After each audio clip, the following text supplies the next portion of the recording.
కొత్తగూడెం పట్టణం రామవరంలోని సాధనా cricket ground నందు Ambedkar ITI correspondent అయినటువంటి వెలన్ కుమార్ గారి తండ్రి గారు అయినటువంటి దొరేస్వామి గారి జ్ఞాపకార్థము ఏదైతే రెడ్ బాల్ టోర్నమెంట్ రాష్ట్ర స్థాయిలో ఇక్కడ నిర్వహించడం జరుగుతుంది. సుమారు ఇప్పటికీ 30 టీముల దాకా విచ్చేసినాయి.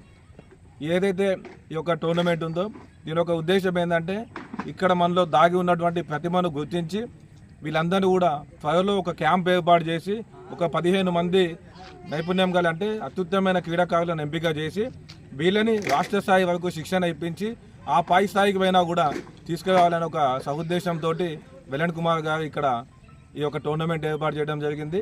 వారు స్వతహాగా కూడా కొత్తగూడెంలో సుమారు 32 సంవత్సరాల నుంచి అంబేద్కర్ ఐటీఐని నెలకొల్పి ఎంతోమంది బహుజన బిడ్డలకు విద్యను అభ్యసించడమే కాకుండా చాలా తక్కువ ఖర్చులతోటి వాళ్ళ యొక్క జీవన ప్రమాణాలను అర్థం చేసుకొని కూడా ఫీజులు లేకపోయినా కూడా వాళ్ళని చదివించాలనే ఏకైక లక్ష్యంతో దొరేస్వామి గారు ఏదైతే లక్ష్యంతో ఈ కొత్తగూడెం పట్టణమే కాకుండా చుట్టుపక్కల పరిసర ప్రాంత నిరుద్యోగ పిల్లల కోసం నెలకొల్పినటువంటి ఐటీఐ ఏదైతే ఉందో ఐటీఐ కాకుండా దీని తదనంతరం కూడా వాళ్ళ యొక్క సొంత డబ్బులను వెచ్చించి వాళ్ళకున్న సంబంధాలతోటి చాలా ఇండస్ట్రీలలో నాకు తెలిసి చాలామంది యువకులకు అప్రెంటిస్టులు చేపించి ఉద్యోగాలు పొందుటకు ఆర్టిస్టులు అయితే సింగర్లో వివిధ రంగాలలో ఉద్యోగాలు పొందటకు ఈ యొక్క అంబేద్కర్ ఐటీఐ కొత్తగూడెంలో ఉన్నది. దాన్ని మీ అందరూ కూడా యువకులు ఖచ్చితంగా ఉపయోగించుకోవాలి. క్రీడా పోటీలు అనేటివి ఖచ్చితంగా గెలుపోవటములు అనేవి సహజము.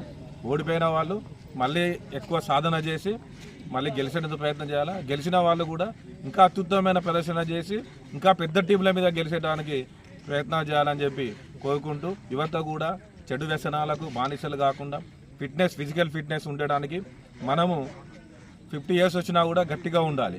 ఇప్పుడున్న పరిస్థితుల్లో సుమారు 30 సంవత్సరాలు దాటినాక కూడా చిన్న చిన్న రోగాల బారిన పడుతున్నారు. అటువంటివి కాకుండా ప్రతిరోజు ఎక్సర్సైజ్ చేయడము, ఫిజికల్ ఫిట్నెస్ ఉండటము ఇవన్నీ చేసుకొని మనం అందరం కూడా ఎదుటి వాళ్ళకి ఆదర్శంగా ఉండే విధంగా కృషి చేయాలని చెప్పి ఆశిస్తున్నాం. ఖచ్చితంగా ఈ యొక్క క్రికెట్ ఏదైతే ఉందో మనం 11 మంది అక్కడ ఆడతాము. ఇద్దరు అక్కడ ఉండి ఎంపైరింగ్ చేస్తూ ఉంటారు. అటు 11 మంది ఇటు 11 మంది. కానీ ఈ యొక్క టోర్నమెంట్ నిర్వహించడం అనేది ప్రస్తుతం ఉన్న పరిస్థితుల్లో చాలా కఠినమైన పరిస్థితి. ఎందుకంటే చిన్న పొరపాటు జరిగినా కూడా క్రికెట్ అంటేనే కొంచెం అగ్రెసివ్గా ఉంటారు యువకులు.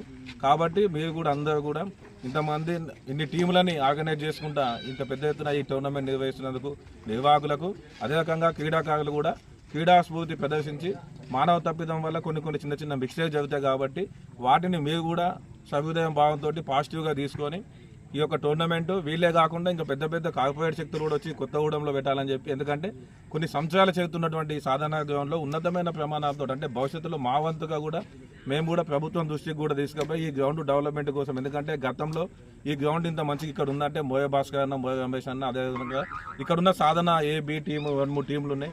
వీళ్ళ ఒక సీనియర్ ప్లేయర్స్ అందరూ కలిసి కూడా ఈ యొక్క గ్రౌండ్ కోసం చాలా కష్టపడి గతంలో ఉన్న అనుదీప్ కలెక్టర్ గారు దీనికి చాలా కృషి చేసి ఈ యొక్క గ్రౌండ్ ఇక్కడ ఉండడానికి ప్రయత్నం చేసేళ్ళు. దీని ఔన్నత్యాన్ని కాపాడుకుంటా భవిష్యత్తులో కూడా మీరు అందరూ కూడా భవిష్యత్ తరాలకు ఆదర్శంగా ఉండి ఈ గ్రౌండ్ అభ్యున్నతి కోసం ఇంకా దీన్ని డెవలప్మెంట్ చేసుకుంటూ రాష్ట్ర స్థాయిలో పోటీ నిర్వహించేందుకు మీరు కృషి చేయాలి. మా వంతుగా ఖచ్చితంగా సహాయ సహకారాలు అందిస్తామని చెప్పి తెలియజేసుకుంటున్నాను.